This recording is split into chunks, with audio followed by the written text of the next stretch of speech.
Wish you were one of those influencers with raving fans who binge on your every word, consume all your content, buy everything you have to sell, and demand even more? Then stay tuned while Authority Magazine columnist and BuzzFeed contributor Tracy Hazard shares strategies, tips, and tactics from top videocasters, podcasters, authors, and social influencers on creating that bingeable factor. Now, let's join Tracy as she explores how to rise above all the digital noise with the Binge Factor.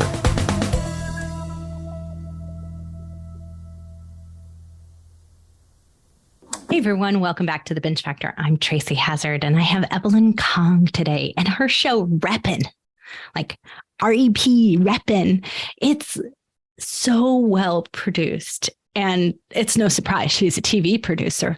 But so often when I get media people who come to me and get pushed through, it's not that their shows aren't well produced. It's just that they don't get podcasting at the end of the day.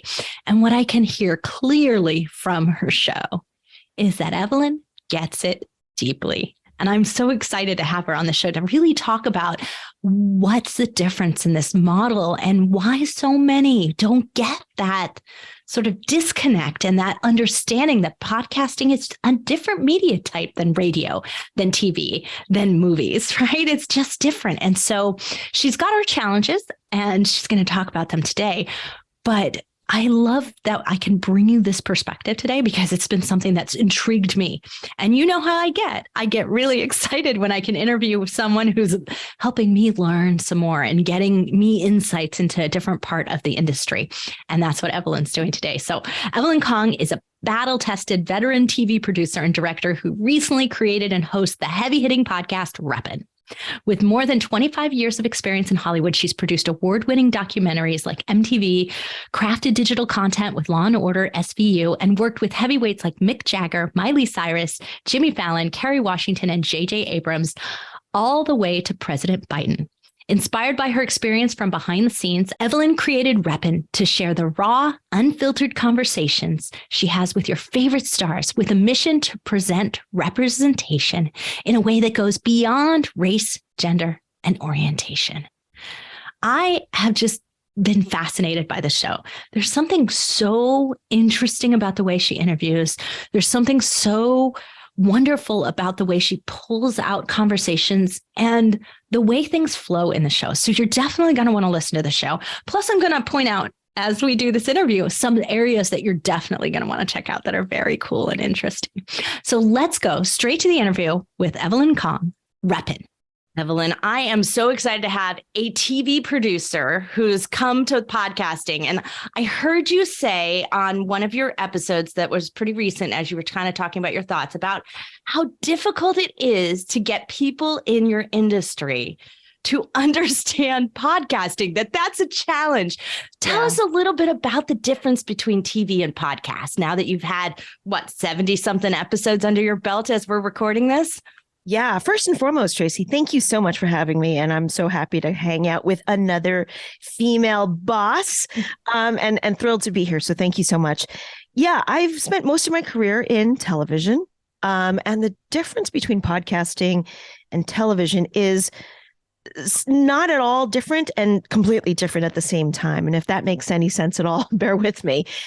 In terms of content and creating content, that passion and that sort of process is more or less very similar. But in terms of getting other publicists or talent reps or other people to understand the value of podcasting does take a little bit of work. I mean, there's obviously, as you know, there's a deluge of outlets and places and platforms that you need to support and hit. And podcasting is on that, but there's still, I think, looked at as very indie. It's an indie genre. Now that there is a proliferation of celebrities, obviously, it's opened a lot of doors, but not necessarily for the indie podcasters that are not established celebrities, if that makes any sense. No, So it does. It totally does, Yeah. because it is. And I think there's this difficult model of explaining value to even at an industry level, right? I get Yes. maybe I want to be associated with this celebrity, but that's still a branding choice, and it's not a value choice, which is still crazy. Yeah, there's a lot. I'm sure you and you've also felt this challenge as well. I mean, there's a lot of legwork when creating anything, any creative endeavor, TV show, a film, a podcast. This was a lot more work than I even anticipated, and I'll wholeheartedly admit I was a little bit I underestimated the amount of time and effort that a podcast takes. And I will speak for myself because I am very much a stickler for details. I'm sure you are too, to hit a certain barometer and hit a certain sort of quality. It takes a lot of work. But going further in terms of the differences, it's a difficult challenge to explain the value of first appearing on a podcast and then appearing on a podcast that is not established by a well-known name like Conan O'Brien or Joe Rogan. There's much more of a headway. So to kind of cut through all of that noise and then also try to explain to the reps and their teams what the show is, why it's important to speak to this particular outlet, that is always a challenge, even in television.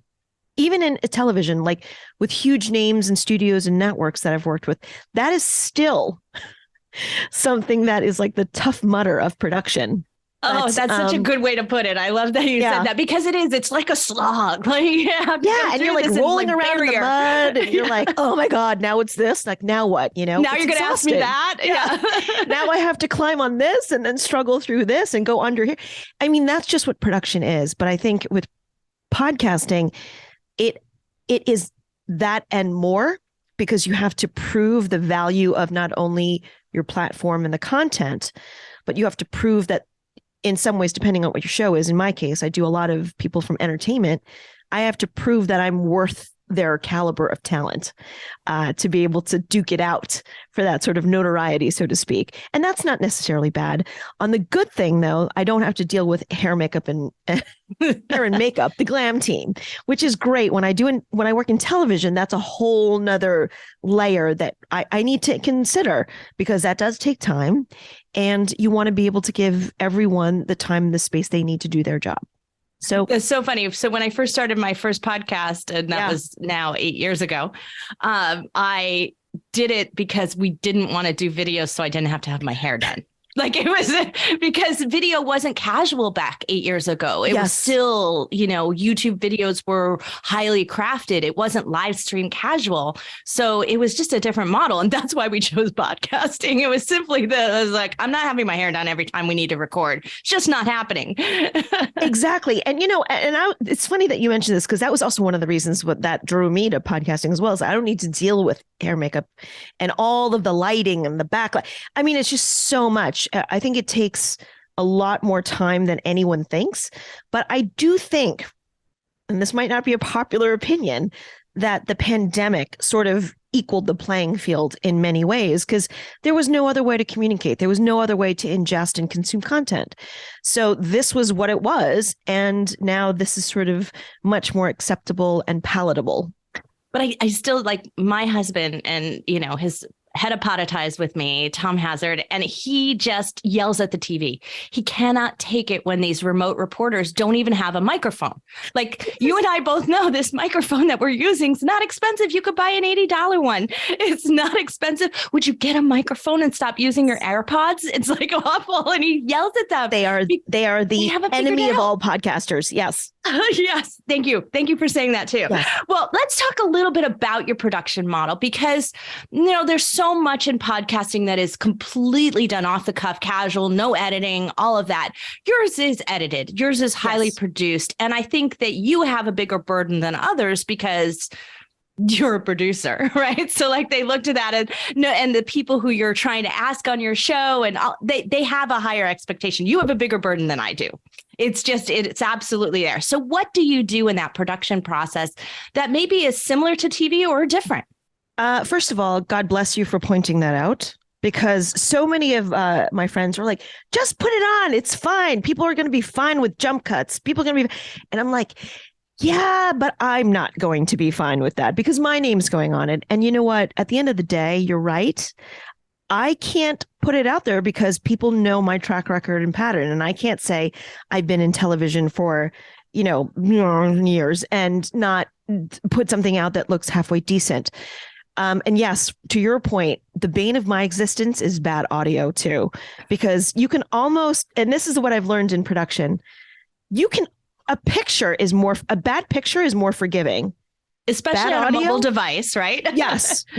Bad audio it's insufferable. So my production, I do not ever skip out on doing homework for my podcast. I research and read as much as I possibly can. I'm sure you do too. And you just look at everything and you prep and you sort of understand or you get a better handle. I can't say you can understand, because that's the whole point of these conversations, is to understand one another a little bit better. But my production technique or process is very similar to television. I am a stickler for prep and research. I never cut corners there. I spend a lot of time doing that. And then what I generally do is, and there's a billion ways to do this. This is just my method to my madness, is that I sort of sketch out very roughly some general areas that I would like to hit. I don't write exact questions because I feel like then I get too tripped up on like wording things or trying to remember the exact question. I just sort of, have all that information marinating. And when you do so much research, inevitably, whether you like it or not, it's in your brain. So, and then I just kind of go in and have an idea of the general direction. But I'm also very open to like throwing it out the window and sort of going with the flow and feeling it out. Because at the end of the day, I think authenticity and an actual conversation is much more engaging and interesting than being just reading questions. And if we could just get those, those reps and all those other people to understand the value of that and the connection to their celebrity, the guest on your show. That's where the value of podcasting is. That doesn't happen in other places. Exactly. Because to your point, and just to extend that, and I'm so glad you said that as well, is because you can, and people do, go on millions of outlets out there that just say, hey, watch my show. This is my clip. It's on at this time. But the long lasting legs is when a viewer watches it or listens to a show and genuinely likes this person that they're hearing.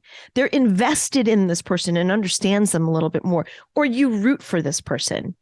And I think there's a longer term gain when you establish a relationship and a connection. And I think that's the value. I think you get a lot more and much longer bang for your buck, for lack of a better metaphor.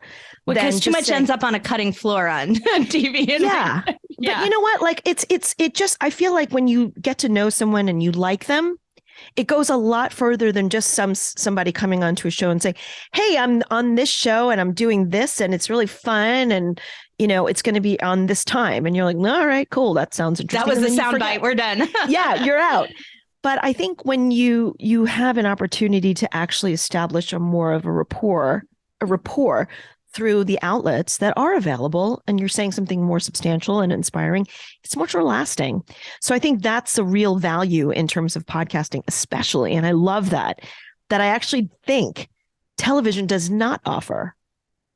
And I think podcasting does. Well, I think the interesting part, and this is me as an observer, I'm not an industry insider, but as an observer and a consumer of all kinds of media types, that TV always seems to be pushing its agenda. The show has its agenda and its direction, where I feel that a lot of podcast show have a general set, like yours is Reppin, and it's really talking about how you represent yourself and how you represent your communities and the missions and the things that you have in your background. And you have that view of it, but that's just an underlying theme in it. Yes. It's just the vehicle to get somebody to click on the show. The rest of it is going to happen naturally. And that's what the beauty of podcasting is, that naturalness. I agree. And I think, but here's the thing. I think this is, and again, this might be an unpopular opinion. I think there's a lot of times that people, and I'm not saying that this is just specific in podcasting, but just in media in general, get into it for self-fulfilling reasons.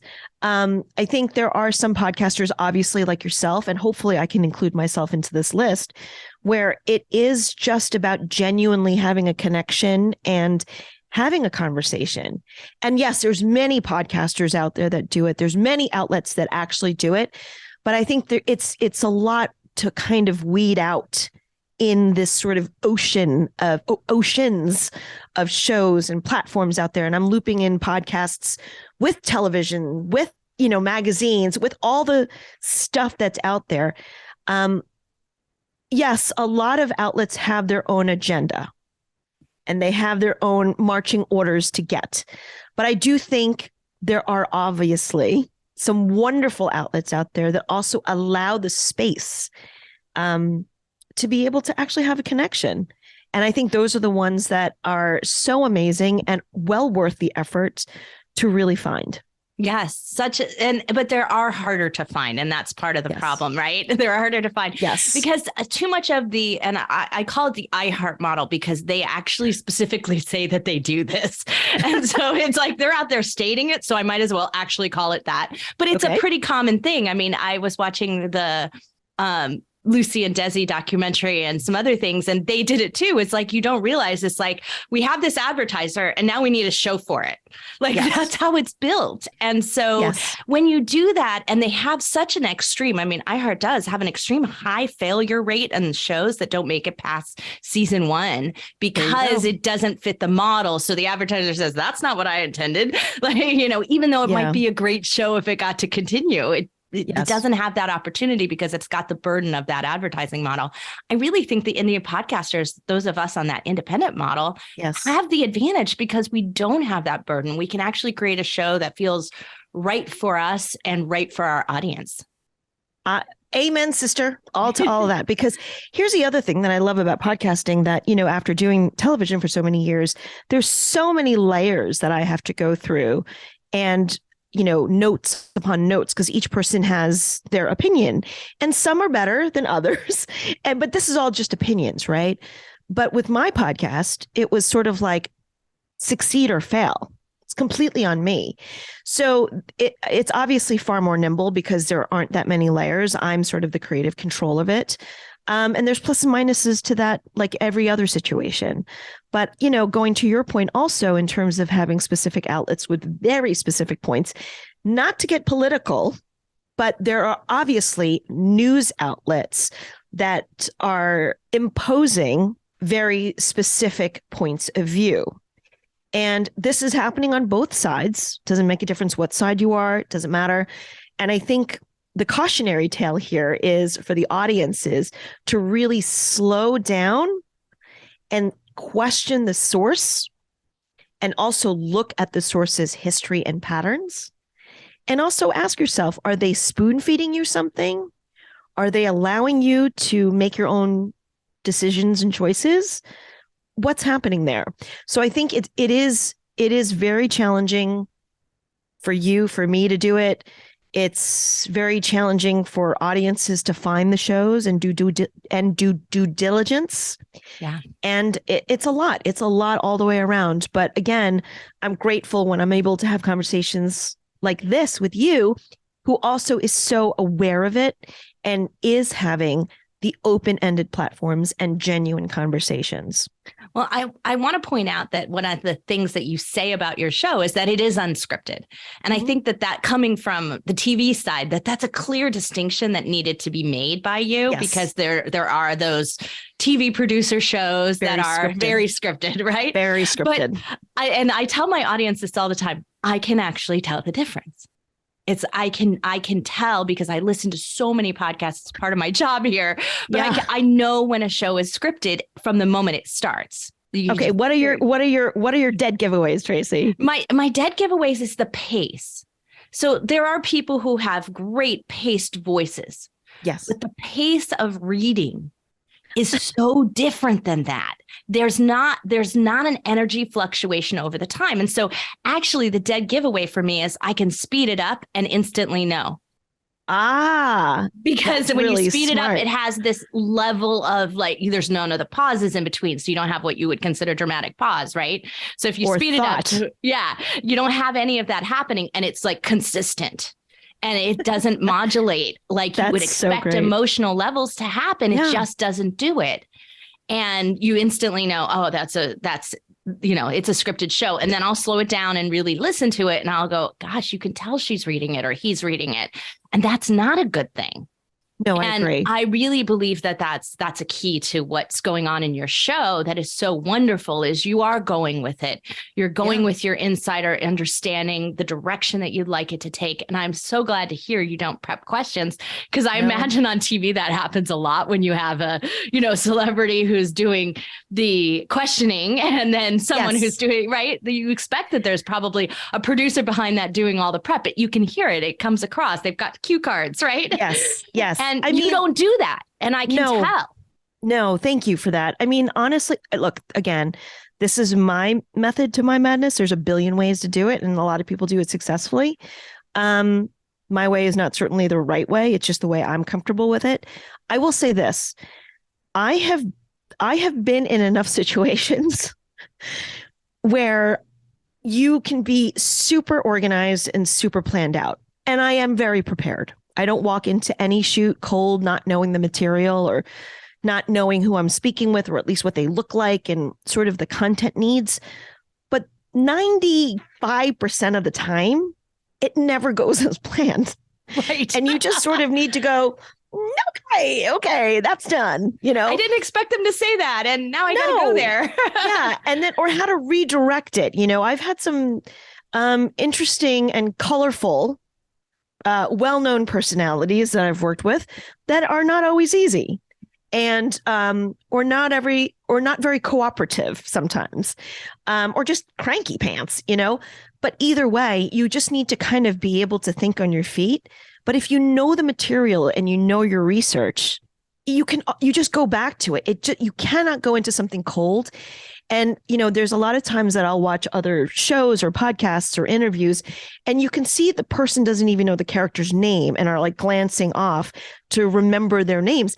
And I get like, spacing out here and there because that happens. It happens to all of us. Yeah. It happens to all of us. I've actually called people by their show names by accident. But you know what? If you know the material, though, it shows. So whatever happens, the inevitable craziness or chaos, you're in control because you know what you need and you know the content. So I think that's so critical. But I don't script anything in my show. I love that you don't do that. So let's talk a little bit about, because you were talking about this, is like why you're doing this. And I think that that's really important, especially when you have to put so much effort and it is a lot of work. So there has to be some kind of, and I call it the return on investment, because typically we talk to a lot of marketing and business podcasters here, but you're got to have a return on investment for your time, something that you're getting back from it. And what is the sort of more logical thing that you're getting back from it? And what's this sort of unexpected thing that you found that you just were like, I love podcasting because of this? Okay. These are great questions, Tracy. Thank you for that. I'm going to answer your second question first. What was surprising about podcasting? What I didn't anticipate when I started this show was how much recognition, acknowledgement and sort of understanding and perspective it would bring to my own personal upbringing and experiences as an Asian American woman and as a daughter of an immigrant. And it made me realize that I was missing a huge part of my community, which is, I have a lot of great people in my life, which I'm very grateful for, but I didn't have a lot of Asian people in my life that I could relate to. And I think only through these conversations has it sort of slowly dawned on me that this was something that I was actually starved for. And I can give you many instances, I don't know if I've ever shared this publicly, but there was one instance where, I grew up in one of the boroughs of New York. I was one of the very few Asian kids, and mostly Italian. Anyway, long story short, recently I had gotten COVID like everybody else. And I was texting with someone who was a guest on my show, and we became friends, Yvonne Chapman from Kung Fu, an amazing actress who plays Jalan. And I said, oh my God, I got COVID. And she texted me and she says, do you want me to send you some juk, which is kanji? And I have to tell you, it might not seem like a big thing, and it was incredibly kind, but it blew my head off because it was the first time in my entire life, and I'm a fully grown woman, that a contemporary, a friend, said to me, hey, do you want me to send you this? And juk is kanji, which is equivalent to Americans' chicken soup. It is something that Chinese people and Asian American people eat for breakfast. It is a comfort food. It makes you feel better. It's full of protein. And it was the first time that I had a friend innately understand like that was something to do, and that wasn't weird. And I didn't have to explain it to someone. And she just offered it. And it blew my head off because I realized like, oh my God, I've never had that in my life. And she understands me like without me having to explain it. And you met through the show. Yes, we did not know each other before. And we've become friends. And she's a wonderful human being, like truly world class. But that was the time where I was realizing like I was missing all this community, because if I say I'm going for dim sum, it's like a novelty thing, or it's a special thing for like me and some American friends. But if we were going for Asian food, it's like she just gets it, So I think in many ways, and there's been other significant conversations where I realized, with Mike Bow, actor Mike Bow, who is on, again, the Kung Fu and The Company You Keep, he was talking about how he realized, and he was able to unpack it, which I wasn't able to. Anything that he saw, Asians were being portrayed as the undesirable social outcasts. And when he said that, I actually literally, it was like a lightning bolt hit me in the head. I am older than him, so I even had less representation than he did growing up. I didn't realize that image had actually imprinted on my own personal identity. So I very much identify as a dork and an outlier, because I mean, dating in my day and age was like impossible because I was the only Asian person. So I felt like the undesirable, awkward person. And only then was I able to sort of make that connection. So I think it's really helped my own understanding of my own experiences in ways that I didn't expect. And in terms of return on investment, the reason why I'm doing it is, frankly, I'm scared shitless, Tracy. The world is a very complicated and terrifying place right now. And I don't think anyone is listening to learn. Everyone is listening to respond. And I think people are moving at the speed of light for many reasons. It's a hard world to survive in. But we need to really stop and slow down and look at what we're putting as priority and putting value.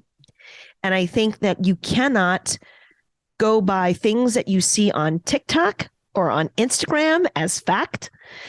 And that is the stuff that's superficial, right?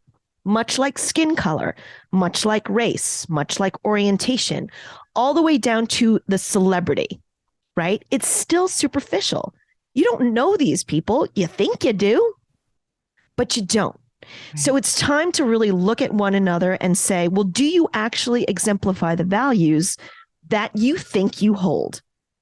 I think that's so interesting that you're saying that, because I think that that's the complaint that people have about podcasting, is that there's no way to, like, it's not an immediacy respond. There's no commenting going on. It doesn't work like that, right? It's a little bit more of a passive media type than any other. And yet you chose that one as the vehicle for this message and this mission that you have, that I think is needed. Thank you. It is a lot more work than I thought. Yeah. I wish I had this conversation with you before. That's what a lot of my clients say. So you're not the first person who's like, why didn't I know this beforehand? It's so much work. It's so much more work. I mean, if I didn't care about it so much, I would just throw it up there, but I just can't do it that way. Yeah. I mean, look, I think podcasting takes time. It takes investment also on the other end in terms of audiences. And I don't want to ever take someone else's time for granted. And that's why I sort of edit it down, because I want you to I don't spend time talking about my soup or my pizza or my weekend. And that's fine for some shows and it's right for some shows. But for me, if you're listening to it, it's going to be 100% down to the best nuggets. We're going to get right down to business because I'm a New Yorker and a producer. I want to get from A to B, and I want to get the most from my time and most from my money. And I want to make sure I deliver that to my audience as well. And I hope I am. Oh, I think you really are. So every time on this show, I psychoanalyzed the podcast and podcast host who's on my show. And I give them what I believe their binge factor is. And okay, hit me. I think that, it was really hard to do this for your show, and not because it doesn't have a binge factor. It's not that at all. It's that you shifted your show. And so it was sort of late last year, you started to shift your show and you created this new model. And so I decided to do it mainly on this new model section, because I really think this is where you're going moving forward. And I think that that's worth commenting on. Yeah, maybe, because that's also something that I do see. Sometimes people try something new and then they discover this just doesn't work for me anymore. And I'm ready to move it on. So I'm going to comment on it from that direction. Hit me. But what I really see as the binge factor in your show is that this isn't the short conversation. This isn't that superficial level. Yes. It comes across in every choice that you make on the show, from who you're going to have on, to how you edit it, to you deciding to break it into pieces and maybe doing a lessons learned afterwards. That you've decided that this opportunity to deep dive into what makes this person tick and how is that coming across is such an interesting model to do.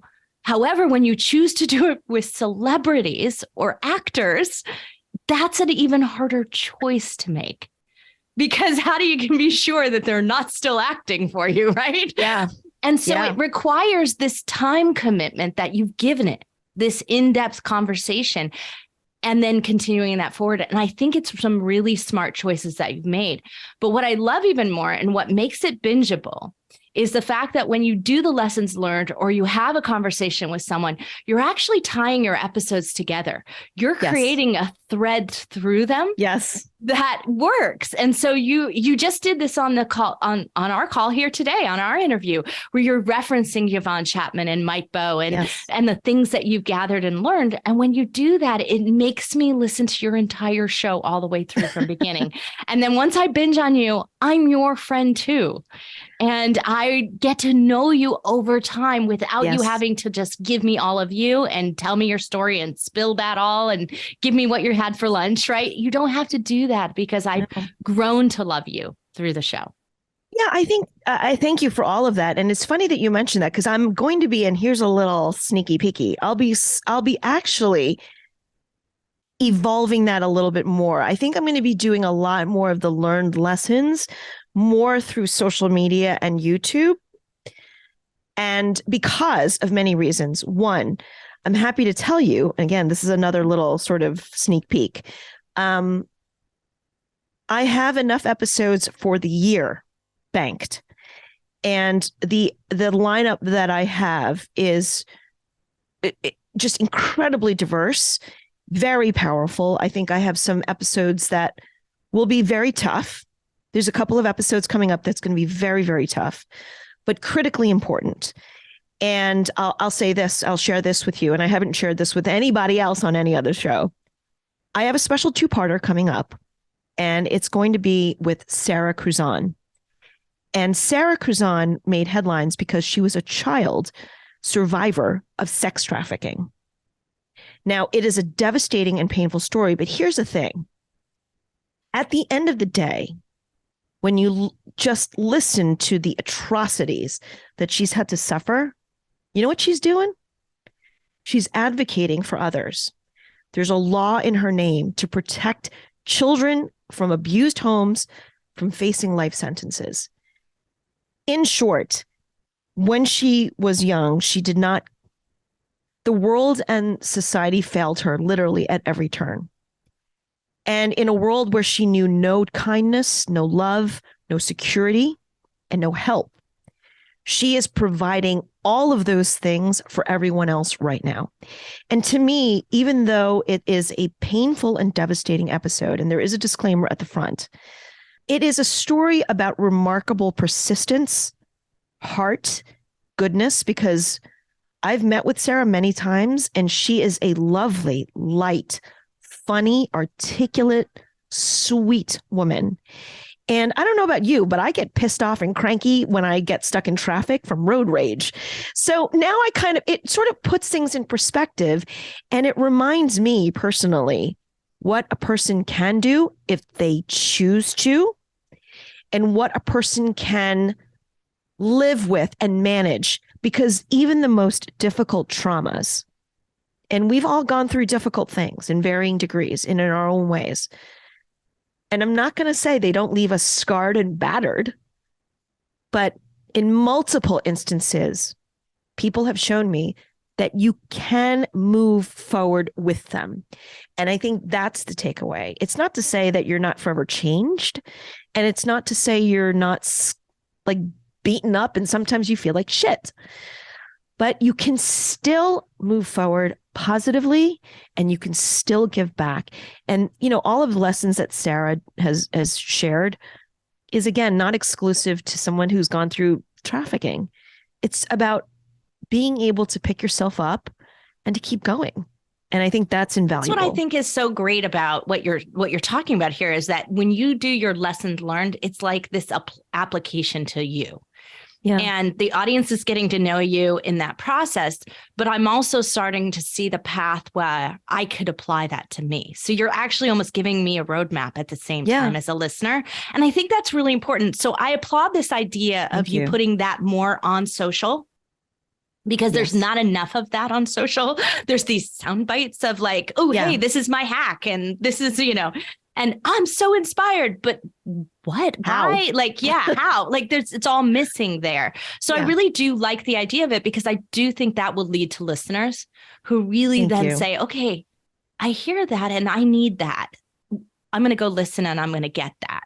Thank you. And I think that's a good roadmap for just podcast listener growth in general, which is I'm taking your notes, girl. Part, right? I'm taking your notes. I stopped asking this question early on. Well, probably after 100 episodes, I stopped asking it, because I was like, okay, 100 times the same exact thing, which is I would ask people like, how are you growing your listeners? And they would say like, this is the thing I'm not good at. Like everybody, or this is my bane of my existence in podcasting. Like it's the same. Everyone's struggling at that. It doesn't matter how qualified, how great a show they have.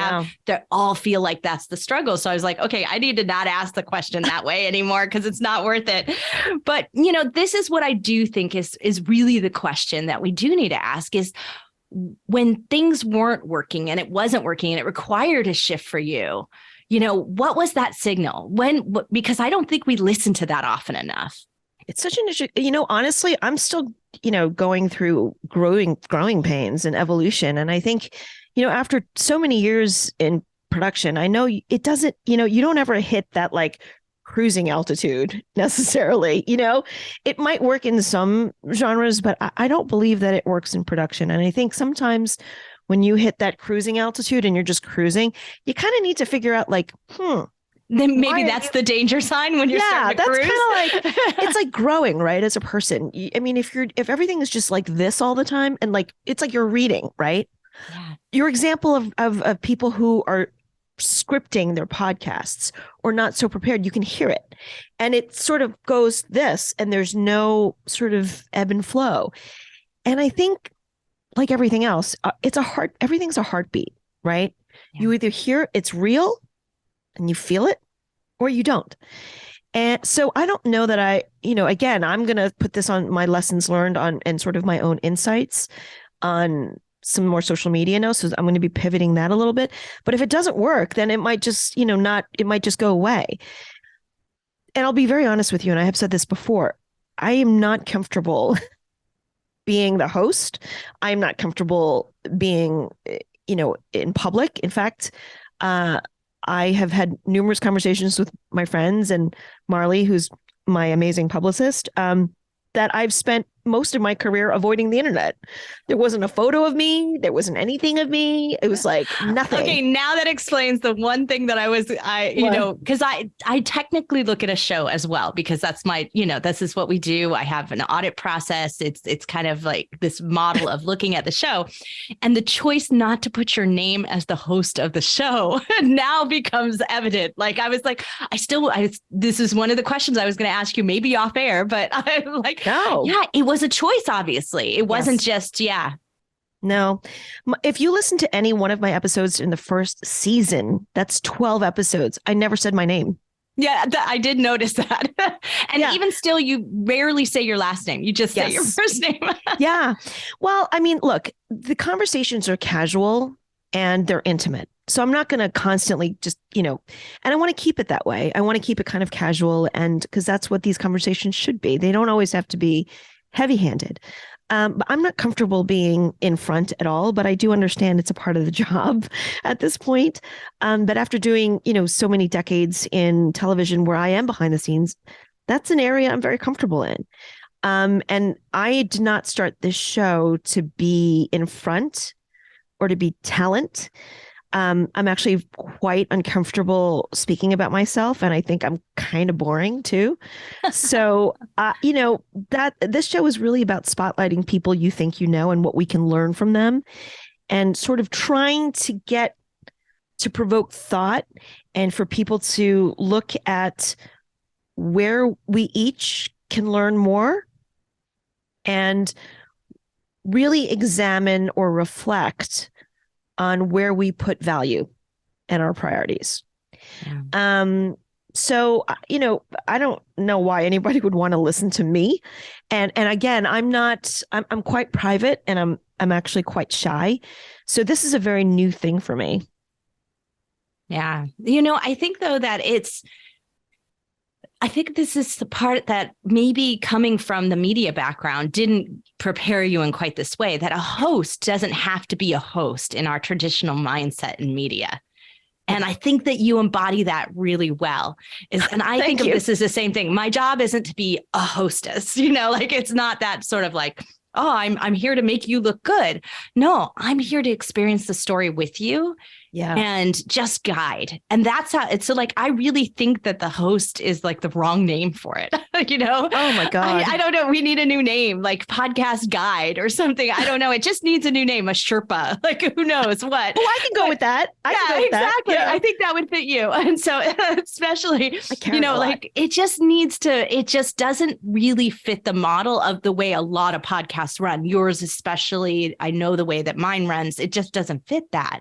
Mm-mm. And that's why we just almost need this, because we have to break that mindset for ourselves in order to figure out what this role that we're taking on is. I really wish I met you like 3 years ago when I first started. First of all, I would have learned that it's a lot more work than you think. And, again, a lot of people get into entertainment and media for a lot of different reasons. I've certainly seen my fair share of people who want to be celebrities and be in front. I'm actually quite adverse to it. So I really appreciate that you also are coming from the same school of thought.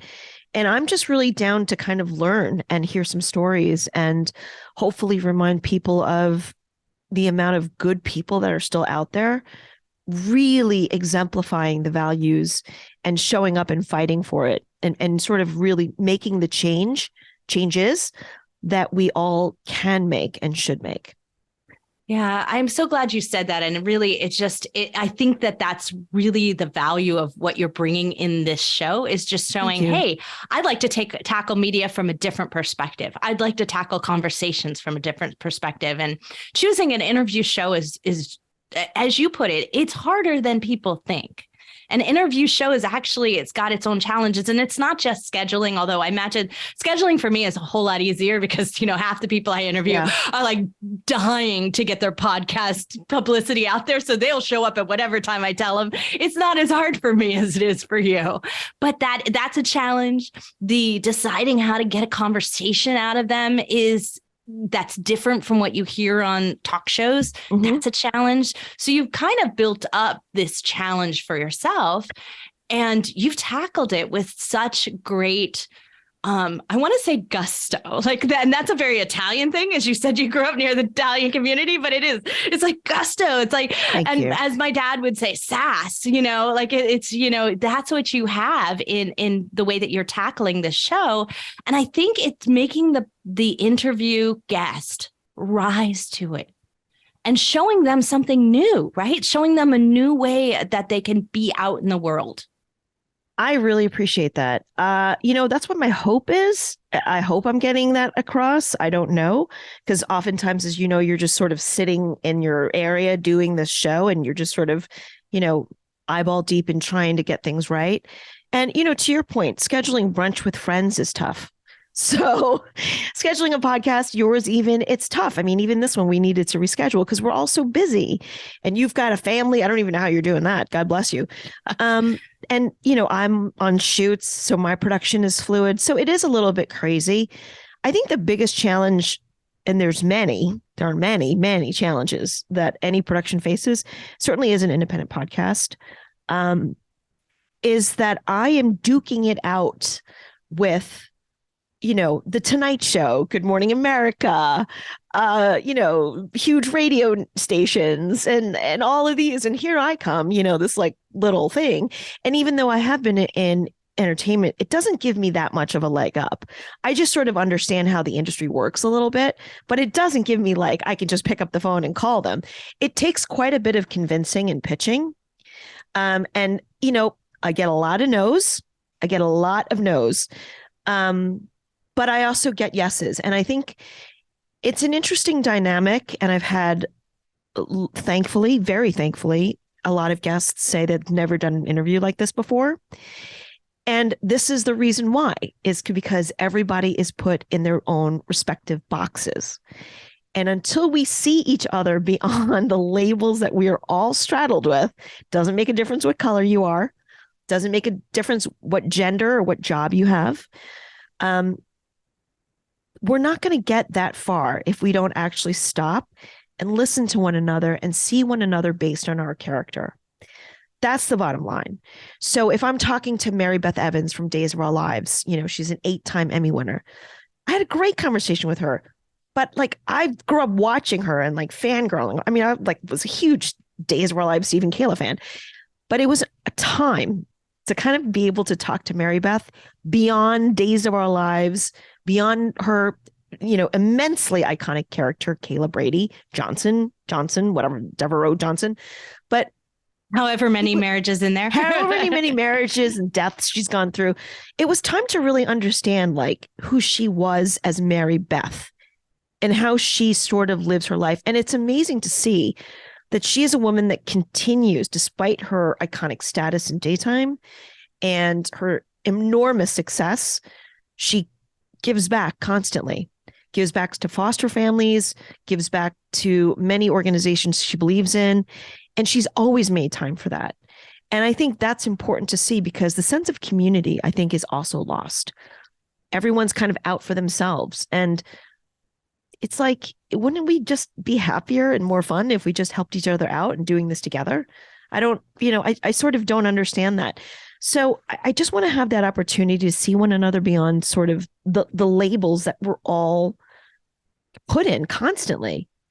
And I think one of the challenges is getting those notable people to see that and to trust that. Trust is a big thing. Evelien, I can't thank you enough for representing podcast hosts in a totally new light and a new way and pushing the media industry to kind of get out of the way and let podcasting take its form, right? And so thank you for taking on that challenge. I am inspired by Reppin. Oh, and I hope that the listeners out there, you got to go check out the show. And I especially want you to listen to Evelyn's sign off that she has her guests do. It's really well done. And it builds a little great sequence in the show that she's able to use on social media and in other places. So it's a smart tactic as well, but it really sets the tone for the show. So my last question for you is, do you do it last? Do you do it in it, or do you do it first? And I do it last. I love that choice for you because it they've experienced the show. Yep. And then they do it. So it's not at a superficial level anymore. No. Let me ask you this. What would your answer be? Thank you for asking that. So, I'm Tracy Hazard, and I represent the underserved voices that really, really want to get their message out. And I give them the how-to. I'm that how-to girl that just says, here's how you're going to break through. Here's how you do it. I'm going to give you that answer because I want you to succeed. I love it. Oh my God. Will you come do a behind the scenes with me? Yeah, absolutely. Awesome. I would be honored. I'd be oh my God, that would be honored. so much. That's such a great answer for you. Thank you. Thank you. And, really thank you for bringing this part of podcasting, because I think so often the celebrities and the media and the producers and the way that these shows happen don't serve podcasting growth in general to what it can be as a great media type. It's not progressing it to the next level. It's kind of trying to shove radio and TV and like talk shit. It's like trying to shove too much into it that it doesn't need to be. Yeah. And I have to say thank you also for your community building, because again, I believe in sort of building a community together and having it be not only cohesive, but happy and empowering the others, because if one succeeds, the other succeeds. And I think the places for authentic conversation, which is a two-way zone, is rare. So I really appreciate that you invest your time and your preparation, because I know that you've prepared and you're not just sort of winging it and phoning it in. And I think that really is a huge testament to your character. And it shows me that you actually don't bullshit your way through life and that you actually do the things that you say you're going to do, which, believe it or not, is quite rare. So thank you so much for all of that. We need a lot more of that in this world. Oh, yay. One of my favorite interviews, Evelien Kong, Reppin.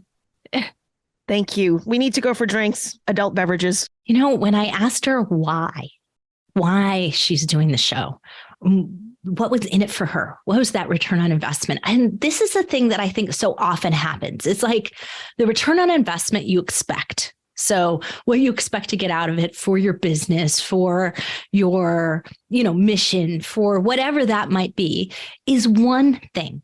And very often that happens unless there's a significant mismatch in, like, I expected to have 1 million followers, and that doesn't occur, right? So, but very often that does occur, that you get what you intended and the return on investment is there. But it's that intangible, that thing that you didn't expect to get out of it, which is what turns a podcaster into just a podcaster, into a passionate industry podcaster who wants to share their show with everyone, wants everyone to podcast, right? We're contagious, those kind of people, right? Evelien Kong is one of those, right? What she has gotten out of podcasting and the way that she's seeing this opportunity for conversation and storytelling and just really crafting this authenticity in a way that doesn't happen in the media type she's been working in.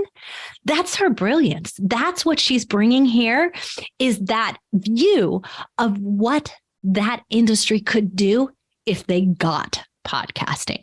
So, I'm kind of hoping they don't get it too soon, right? For our own sort of jealous reasons, right? Like, because I really hope us independent podcasters can stay valid for a while before the rest of the media gets wise to it.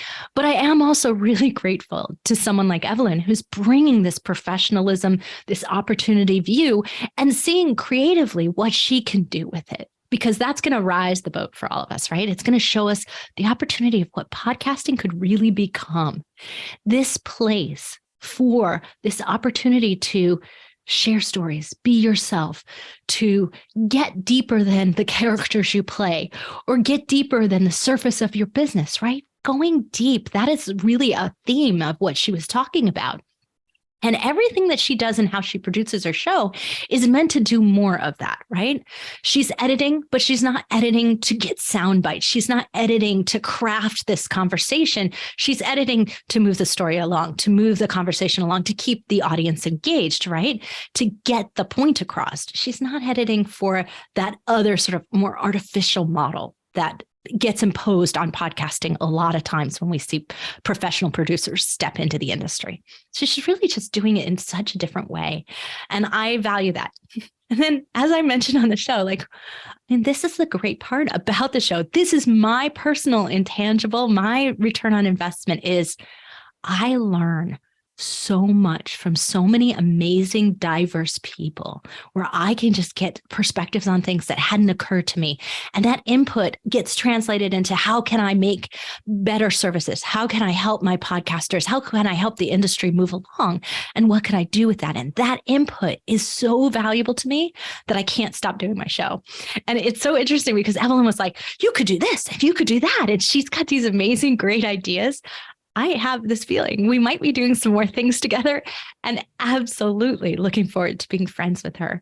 And that is such the value of podcasting that you are not going to understand until you get started and you start recording and doing interviews and building rapport and just getting to know people on a deeper level. It's going to change your business. It's going to change your outlook on the world. And it is going to change you at a fundamental level when you start to internalize that and figure out what you're learning along the way, just like all those lessons learned that Evelien is bringing into her show as well. So you're going to want to check out Reppin. There's some really amazing things about how she does some of her segments and she gets them to do this close that we talked about, right? And there's just some really interesting ways at which she does her intro as well, where she's giving a soundbite from what somebody says. And this is where a good producer who does it themselves, it's so valuable. And you're going to hear that in the show as well. And then really listen to the way she asks questions, because that is so, so valuable. It's going to teach you to be a better interviewer. But also, you're going to meet some really interesting people. One of my favorite podcasts to listen to is, and also because I'm kind of a geek, a space geek, as you all may know that from those of you who've listened enough, Michelle Hurd from Picard, the Star Trek, she comes on it. Her episode is fantastic. And I just love the rawness of it and the way she says things. And it's just a beautiful insight into Michelle Hurd's personality. There's a lot of episodes like that. And so I'm sure you're going to find a celebrity that you are just so fascinated about, want to hear behind the scenes on, but also find some that you've never heard of before and check it out because it's going to inspire you in getting to know people. So go check out Reppin, Evelien Kong, and really enjoy a great new podcast that you're going to want to subscribe to and become a fan of. Thanks, everyone, for listening. I'm Tracy Hazard. I'll be back next time with another Binge Factor and another great, inspiring guest who's getting us all to become better hosts.